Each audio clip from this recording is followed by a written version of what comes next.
Assalamualaikum warahmatullahi wabarakatuh. Perkenalkan, nama saya Sally Awalia Hikmah dari Universitas Muhammadiyah Profesor Dr. Hamka, Fakultas Farmasi dan Sains. Pada kesempatan kali ini di kelas biologis seluler dan molekuler, saya akan membahas tentang rekombinasi DNA part 2. Pada pembahasan sebelumnya, kita sudah belajar mengenai macam-macam rekombinasi DNA. Ada dua macam rekombinasi DNA, yaitu rekombinasi DNA alami dan artifisial atau buatan. Kemudian, kita juga mempelajari manfaat rekombinasi DNA artifisial atau buatan dalam membuat organisme yang termodifikasi secara genetik seperti tanaman transgenik, hewan transgenik, juga digunakan untuk pembuatan vaksin dan lain-lain. Selanjutnya kita juga belajar tentang isolasi DNA total, di mana kita bisa mengekstraksi berbagai macam sumber, bisa dari eukariot, prokariot, ataupun virus. Kemudian kita juga belajar tentang perbanyakan gen atau cloning gen dengan bantuan organisme seperti bakteri. Yang terakhir kita juga belajar tentang retriksi atau pemotongan. Sebelumnya, kita review sedikit apa itu cloning gen. Cloning gen ialah suatu rangkaian proses untuk menghasilkan sejumlah organisme atau klon yang memiliki informasi genetik yang identik. Ada beberapa tahapan cloning gen, yaitu isolasi genom, yang gunanya untuk menghasilkan DNA total dengan cara ekstraksi, bisa dari bakteri, tanaman, hewan, maupun virus. Yang kedua itu ada perbanyakan DNA target, yang diambil dengan proses yang dinamakan amplifikasi dengan teknik PCR atau polymerase chain reaction. Yang ketiga, retriksi adalah proses pemotongan DNA dengan menggunakan enzim endonuklease atau lebih dikenal dengan enzim retriksi. Selanjutnya, di kesempatan kali ini kita akan membahas tentang ligasi, transformasi, dan seleksi sel transforman. Tahap keempat yaitu ligasi. Ligasi adalah suatu proses yang dilakukan untuk menggabungkan dua atau lebih molekul DNA yang memiliki pola pemotongan sama dan basa nukleotida yang saling komplementer atau bergabung. Enzim yang digunakan untuk menggabungkan yaitu enzim DNA ligase. Enzim ini bekerja dengan membentuk ikatan hidrogen antara basa-basa nukleotida yang saling komplement dan ikatan fosfodiester, sehingga akan dihasilkan suatu molekul DNA dengan dua untai yang utuh. Kemampuan enzim DNA ligase dalam menggabungkan molekul DNA yang telah terpotong atau retriksi berbeda antara molekul DNA berujung lancing atau stick end dengan berujung tumpul atau balloon end. Pada stick end lebih efisien karena ikatan hidrogen yang terbentuk akan membentuk struktur yang kokoh, sedangkan balloon end kurang efisien karena enzim ligase tidak dapat memegang ujung-ujung tumpul, sehingga diperlukan suatu kesempatan kedua. Molekul tersebut berdekatan sehingga akan terbentuk ikatan fosfodiester.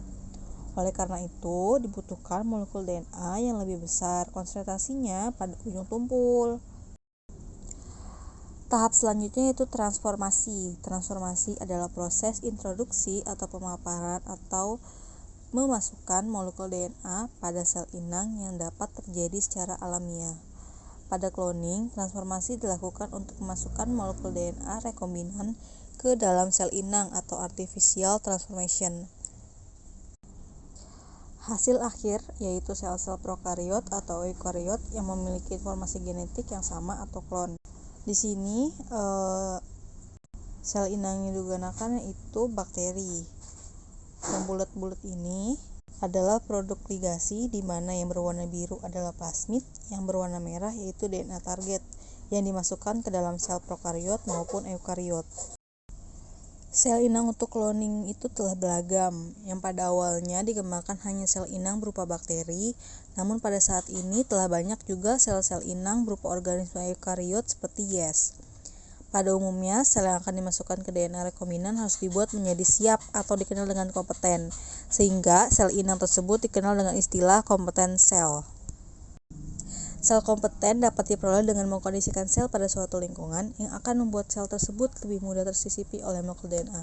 Salah satu caranya yaitu dengan menginkubasi sel dalam buffer CaCl.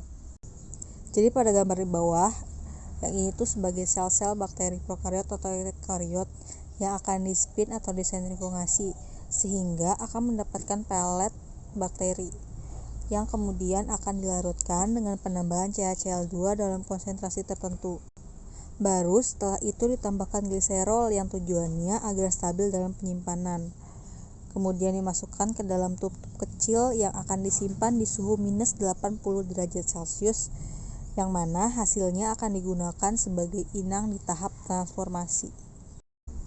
Kenapa ditambahkan buffer CaCl2?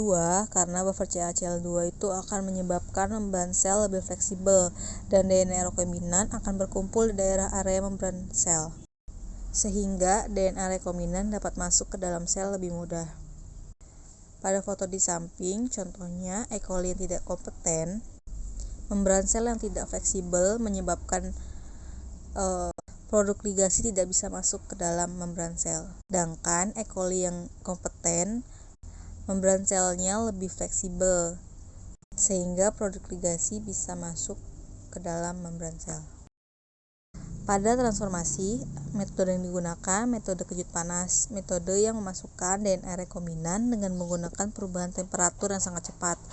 Ada juga metode kejut listrik, yaitu metode dengan memasukkan DNA rekombinan dengan menggunakan arus listrik.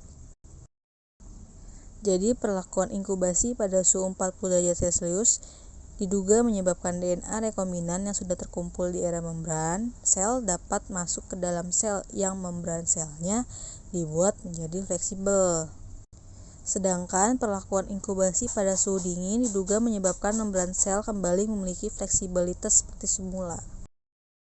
Pemberian arus listrik diduga juga dapat menyebabkan DNA rekombinan yang sudah terkumpul di area membran sel dapat masuk ke dalam sel yang membran selnya telah dibuat menjadi lebih fleksibel. Sedangkan perlakuan inkubasi pada suhu dingin diduga juga akan menyebabkan membran sel kembali memiliki fleksibilitas seperti semula. Kesimpulannya, perlakuan inkubasi pada suhu 42 derajat Celcius juga pemberian arus listrik akan menyebabkan membran sel yang dibuat menjadi lebih fleksibel. Sedangkan perlakuan pada inkubasi di suhu dingin itu menyebabkan fleksibelnya itu akan kembali seperti semula. Tahapan yang terakhir yaitu seleksi sel rekombinan. Tahap ini dilakukan untuk mendapatkan sel-sel yang membawa DNA rekombinan yang mengandung DNA target. Umumnya dilakukan dengan menumbuhkan sel-sel rekombinan pada medium agar selektif, sehingga yang akan tumbuh itu hanyalah sel-sel yang membawa plasmid maupun plasmid rekombinan atau DNA rekombinan. Jadi medium seleksi tergantung dari plasmid atau vektornya. Plasmid yang mengandung banyak informasi gen, di antara gen tersebut ada yang dapat dijadikan sebagai penyeleksi sel-sel rekombinan. Ada dua gen selektif yang lazim dimiliki oleh plasmid. Yang pertama, gen yang berperan dalam resistensi antibiotik, dan yang kedua, gen yang berperan sebagai perbedaan warna koloni. Plasmid di samping memiliki dua gen. Yang pertama, gen yang akan mensintesis enzim yang mampu mendegradasi ampisilin. Kode gennya itu APR, ampisilin resisten, yang apabila diberi ampisilin akan resisten. Yang kedua, gen yang akan mensintesis enzim beta-galaktosidase yang mampu mendegradasi substrat X galaktosa plus IPTG, di mana gen yang mengandung lakzat ini akan merubah warna koloni menjadi biru ataupun putih. Pada slide ini kita akan membahas dua seleksi transformat, yaitu seleksi antibiotik dan seleksi biru putih. Seleksi antibiotik hanya sel yang membawa plasmid atau plasmid rekombinan yang akan tumbuh pada medium yang mengandung antibiotik. Gen APR atau ampicillin resisten akan mensintesis enzim yang akan mendegradasi ampicillin. Untuk seleksi biru putih, seleksi ini menggunakan medium antibiotik yang ditambahkan substrat X galaktosa plus IPTG, di mana biru itu menandakan tidak dapat mendegradasi substrat atau plasmid tanpa DNA target menjadi non rekombinan. sedangkan yang berwarna putih itu dapat mendegradasi substrat yang di dalamnya plasmid itu mengandung DNA target, disebut juga rekombinan. Di contoh gambar yang kita gunakan itu plasmid PuC18, di mana PuC18 punya penanda. Yang pertama itu ampicillin resistan atau APR. Artinya jika dimasukkan plasmid yaitu PuC18 ke sel inang, maka sel inang tersebut akan memiliki sifat resisten terhadap ampicillin. Jadi medium itu akan ditambahkan antibiotik yang mana nanti akan tumbuh jika mengandung plasmid PuC18 maka bisa hidup. Sedangkan jika di dalamnya tidak mengandung plasmid PuC18 maka tidak bisa hidup di dalam medium ampicillin tersebut. Atau bisa menggunakan gen Laxi. Untuk itu kita bisa memakai seleksi biru putih dengan menggunakan medium antibiotik yang ditambahkan substrat X galaktosa dengan IPTG sehingga akan membentuk koloni yang berubah warna, di mana warna biru itu menandakan bahwa koloni tidak dapat mendegradasi substrat atau plasmid tanpa DNA target, sedangkan warna putih menandakan koloni yang dapat mendegradasi substrat atau plasmid mengandung DNA target. Jadi kesimpulannya pada tahap cloning gen itu ada 6 proses. Yang pertama itu isolasi genom yang gunanya untuk menghasilkan DNA total dengan cara ekstraksi, bisa dari bakteri, virus, tanaman maupun hewan. Yang kedua itu perbanyakan DNA target dengan proses yang dinamakan amplifikasi dengan teknik PCR. Yang ketiga ada retriksi, yaitu proses pemotongan DNA dengan menggunakan enzim endonuklease atau lebih dikenal dengan enzim retriksi. Yang keempat itu ada ligasi untuk menggabungkan 2 atau lebih molekul DNA yang memiliki pola pemotongan yang sama dan basa nukleotida yang saling bergabung, di mana enzim yang digunakan untuk menggabungkan adalah enzim DNA ligase. Yang kelima ada transformasi. Pada tahap ini yaitu memasukkan molekul DNA rekombinan ke dalam sel inang yang kompeten dengan inkubasi dalam buffer CaCl2 agar membuat sel lebih fleksibel. Ada 2 metode yang digunakan, yaitu metode heat shock dengan suhu 42 derajat Celcius maupun dengan electroporation atau dengan arus listrik.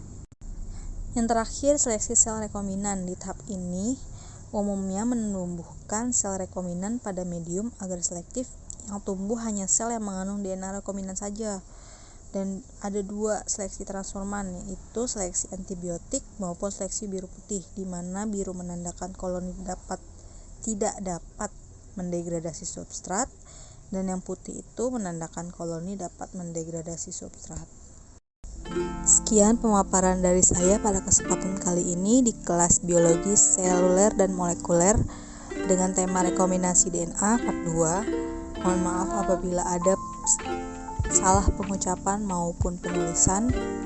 Terima kasih. Wassalamualaikum warahmatullahi wabarakatuh.